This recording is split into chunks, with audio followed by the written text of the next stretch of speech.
Let's take a deep dive with the Axe-Fx 3 10-tap delay block. Before we get started, I'm using the Brit JM45, my YJM Strat, and an IR that I made of my Marshall cab with greenbacks. It's called LT-TV Mix 2, and it's on the Axe change. This is what the clean sound sounds like.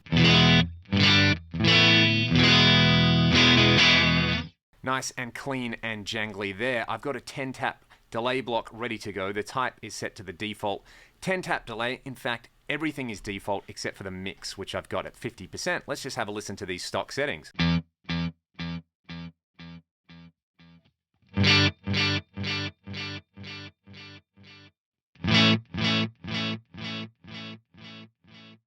So what we're getting there is exactly 6 delay repeats. They are degrading very slightly, but this is different to a normal delay in that a normal delay will just keep on repeating until it reaches the limits of audibility. Whereas in this case, with the 10-tap delay, we can set the number of taps to precisely what we want. For example, if we wanted 10 delay taps and we wanted a delay time of 250 milliseconds, it would give us this.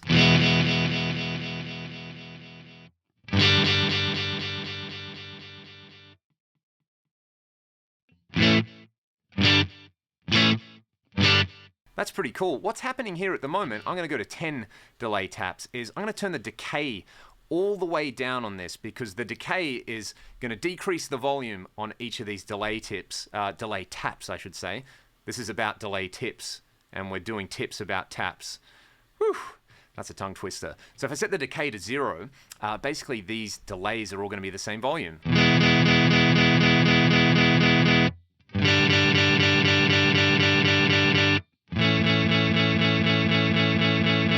So that's pretty cool if you want to create a rhythmic effect. Another cool way to create a rhythmic effect is to offset them slightly using the shuffle control. This at the maximum value gives you this, which is pretty cool. That gives you that da da da da da shuffle feel. If I turn this down, I get less of that effect. So I'll leave the shuffle control at 0 for now. There is a spread control, which is going to be great when we're using the stereo mode, as well as a ratio control, which act on the stereo mode. We'll leave those alone for now. As I said, we do have a mono or a stereo mode down here, but the things which I think are really interesting about this are the pan shape and the pan alpha control. So let's say I've got these 10 taps the way I've got them set up, and I wanted to create a ping pong effect. In other words, I want my first tap to come out of the left channel, my second tap to come out of the right channel, and to continue that pattern. So what I could do is I could set the pan shape to sine, and I could turn pan alpha all the way up. It gives us this.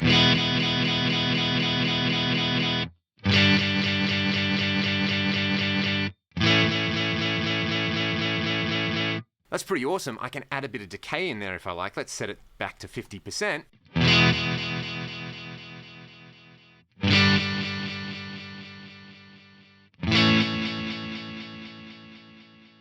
So that's pretty awesome. If you wanted to create rhythmic effects with this, this is a great way to do it, leaving the low and high cuts open and playing around with the pan shape. You've got a couple of other options. You've got up, down, increasing, down, up, decreasing.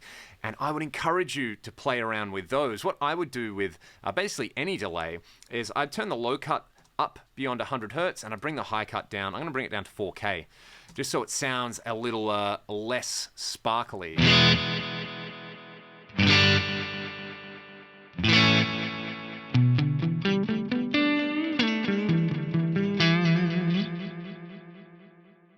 So this is really cool. Immediately it has a little bit more of that kind of multi-head tape echo kind of thing about it, just without all the scuzz and noise. So now that we've done that, the really cool stuff can come in here. Let's turn the decay to 0 and go to the taps feature. So this is something that you can't do with a regular delay. A regular delay, the first repeat will always be the loudest, and then the delays will eventually degrade. Well, I've got 10 taps going on here. Let's say I want 9 and 10 to be the maximum volume, but I want the delays to increase in value. I can do this. Let's set the value for number 8 and number 7 to -3 dB. Let's set the values for number 6 and number 5 to -6 dB. You can see where this is going. All right, so I've got it dialed in so that the first two taps are the quietest and the delays are going to increase in value. Have a listen to this.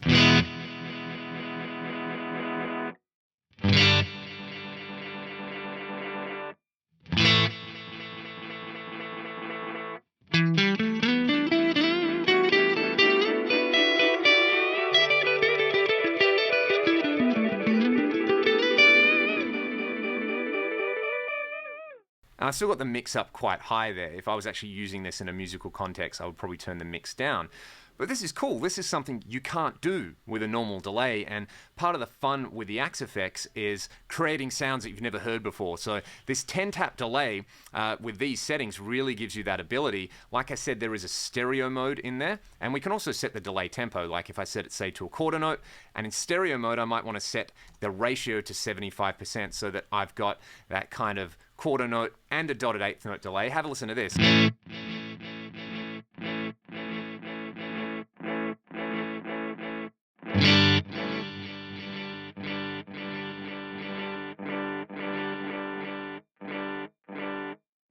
You've got those offset delays and now they're increasing in volume. If I tap my tempo in, say somewhere like this, and I do some typical, rhythmic delay stuff, this is going to give us a nice variation on that kind of thing.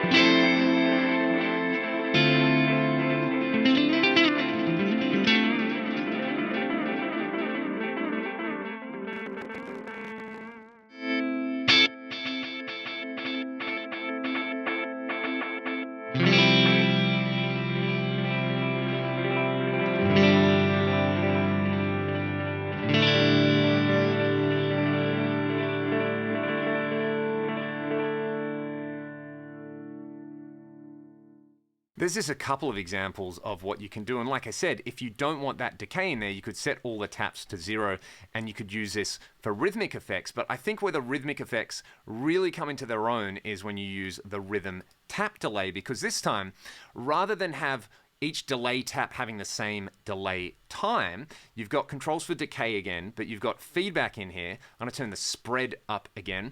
I'll leave the pan alpha at 100%, but I'll set it to mono.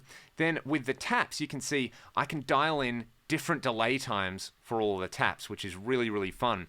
Because I just had it on the 10-tap mode, you can see they're set up to be in this 75% ratio, and I've also got those levels in there. So this should sound pretty similar.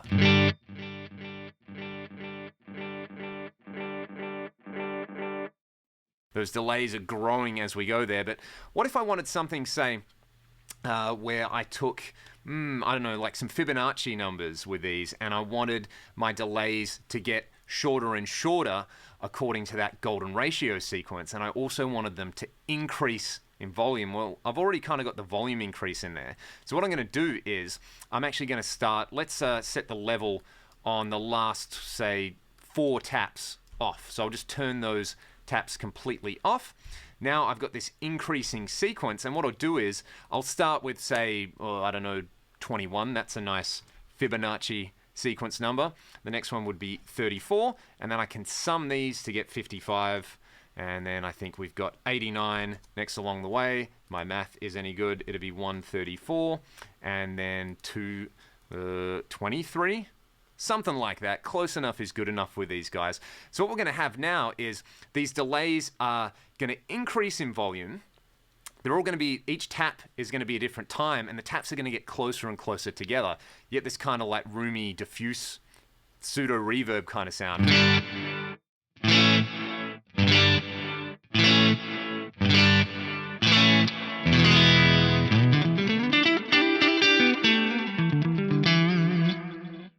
That's really, really cool. I like that quite a lot. I could turn the feedback up on that guy, and I've got the spread where I like it. All I might do is just go through and turn all of these delay levels up so you can hear it a bit more. This is what we get.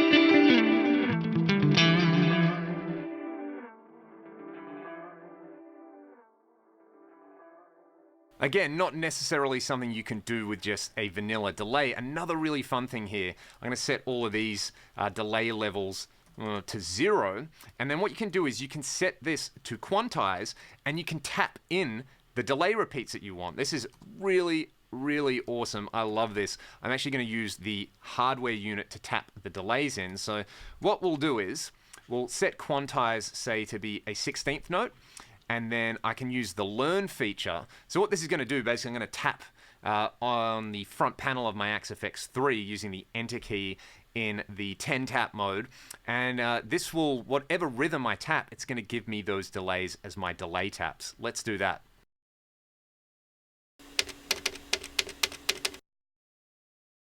Now that I've done that, we can hear the result in terms of a delay.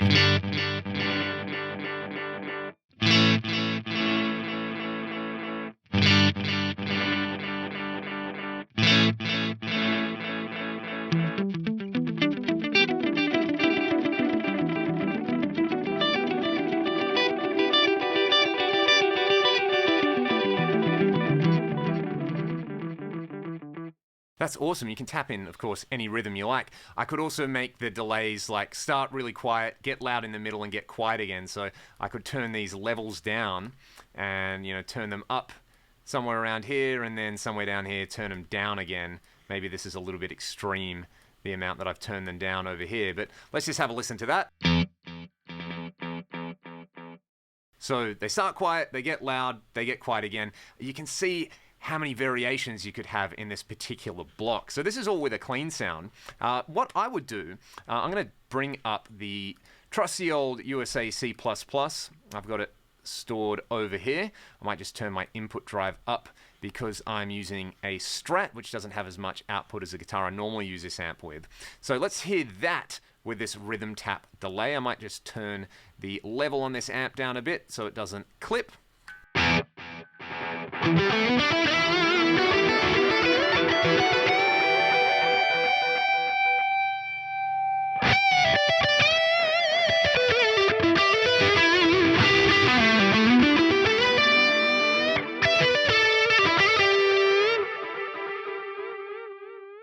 It's kind of like a rhythm delay and a ducker delay, but way more versatile. I like that.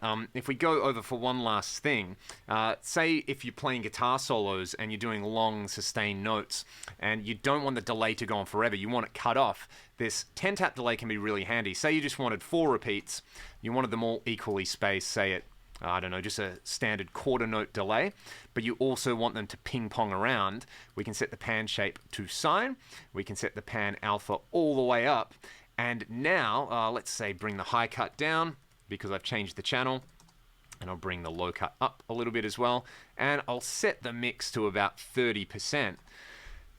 With the decay, well, the decay at 50 I think is all right. Have a listen to this. If I play some single notes, this isn't going to get in the way as much as a regular delay. You know, if I turn the delay mix right up, I still want those prominent delays, but then I want them out of the way, as opposed to a ducking delay, which would bring the delay level down. It would still be there, and then bring it up. In this case, it's up, and then it's out.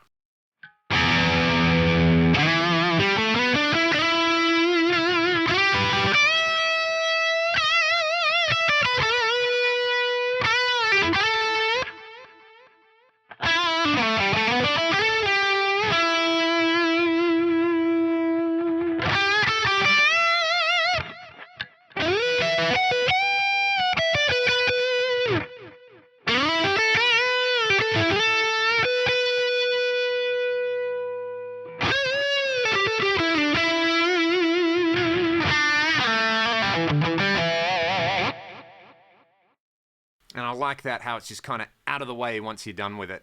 Again, you've hopefully seen some examples with this block where you can use it essentially as like just a standard delay block. Think of it as a standard delay block, but you've got all these extra added features where it's like, oh, if I want to turn specific repeats up or down, I can do that. Kind of like a delay ducker, but you don't have to worry about the delay ducker control. You can use it for rhythmic effects and have your delays bounce around. You know, we didn't even get into the pan shape stuff. That is all really powerful. You can use it as a standard stereo delay, but with the repeats cut off at the end. Oh man. it's a really, really, really cool block. You know, if this was the only thing the Axe FX3 did, it would still make it a really worthwhile unit. You know, kind of like the multi-delay. The multi-delay does so much stuff other than just delay, and the 10-tap delay can be a real powerhouse. You know, if you just want to use it like a slightly expanded, you know, delay on your lead stuff, or you want to create custom rhythmic effects. I did a 5-minute tones video last week where I used it together with a slicer style effect to get some really cool rhythmic stuff going on. So yeah, the 10-tap, don't overlook this one. I feel like it's criminally overlooked. You know, everybody talks about the plex delay and the multi-delay blocks. The mega tap delay is one we have to explore at another point in time as well, because that one's awesome. But this 10-tap delay is, I've been playing around with it a lot the last week, and it's becoming one of my favorite blocks in here. So hopefully this video inspires you guys to dive into this block, explore it, and create some new sounds that you've never heard before. Be creative with it, and hopefully I've given you a guide of the parameters so that it's not too daunting. If you enjoyed the video and you haven't subscribed yet, it would be awesome if you hit that subscribe button. Otherwise, I will see you guys next time. Peace out.